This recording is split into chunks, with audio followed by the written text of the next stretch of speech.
Hey, this is Eric with Stanton Pools and Valley Pool Plaster, and today I'm at a pool that we just chipped out and I'm inspecting it for cracks. We had suspected that there were some structural cracks here because there were some pretty thick and wide plaster cracks. So I wanted to see what it looked like after the plaster was pulled off to see if the cracks disappeared or if they were still in the shell of the pool. And if they're still in the shell, then we have to use a method to repair it.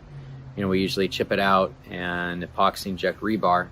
And I just want to show you how faint it can be and how difficult it can be to see the crack, but I'll show you what a crack looks like. So turn around over here, you can actually see the crack here. You can see it right here, it just follows this line. And I'll have to have my mason chip out the crack to see how far it goes. So I'll have to chip that out to see how far it goes. And then it looks like there's a previously repaired crack over here that I'll show you.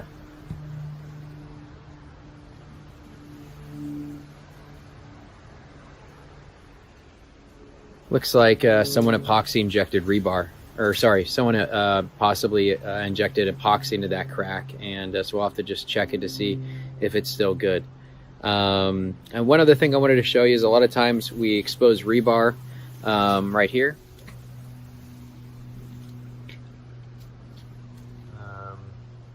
You can see the rebar right there, and that's pretty common, not a big deal. It just means that the rebar was installed close to the edge of the pool shell when the pool was built, and we just waterproof it and then plaster over it or pebble over it so it doesn't reappear later.